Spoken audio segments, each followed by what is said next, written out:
wiilkiisa yar Saalax oo hal eber jir ahaa wuxuu aad u jeclaa inuu aabbihii raaco. inkasta oo hooyadiis mararka qaar ka cabsan jirtay, haddana Cabdulaahi wuxuu rabay in wiilkiisu barto nolosha dhabta ah ee reer miyiga.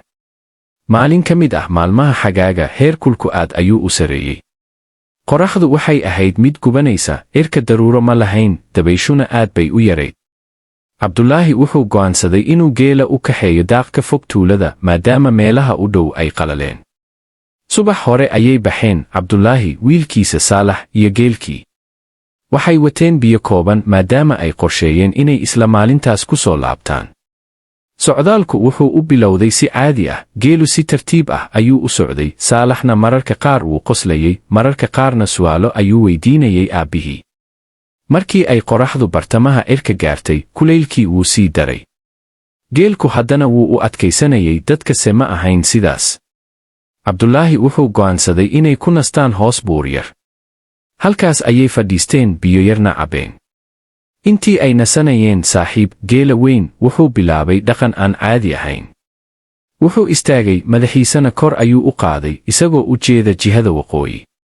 marna wuxuu samaynayay dhawaaq hoose, marna wuu aamusayay. Cabdulaahi wuu arkay, balse markii hore muhiimad weyn ma siin.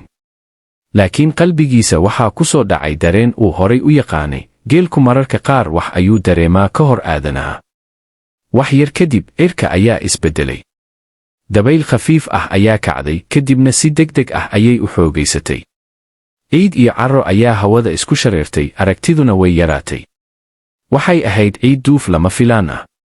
Cabdulaahi si degdeg ah ayuu u istaagay, geela ayuu isu yeeray, Saalaxna gacanta ayuu qabtay.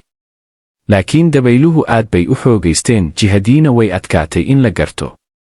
raadkii ay ku soo socdeen wuu baaba'ay. Saalax isagoo cabsi leh ayuu yidhi, aabe, waan baqayaa. Cabdulaahi wuu dejiyey, balse gudaha qalbigiisa cabsi baa ka dhalatay.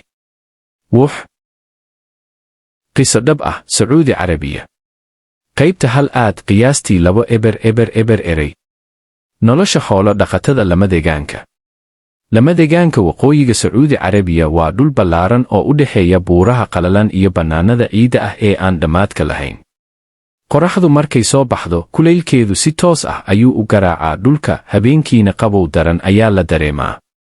waa dhul adag oo aan qof walba ku noolaan karin, balse waxaa ku nool dad noloshoodu ku dhisan tahay xoolo dhaqasho, gaar ahaan geela. mid ka mid ah dadkaas wuxuu ahaa Cabdulaahi bin Saalim, nin ku dhashay kuna barbaaray lamadegaanka. aabbihii iyo awowayaashiisba waxay ahaayeen xoolo dhaqato, mana jirin nolol kale oo uu aqoon jiray.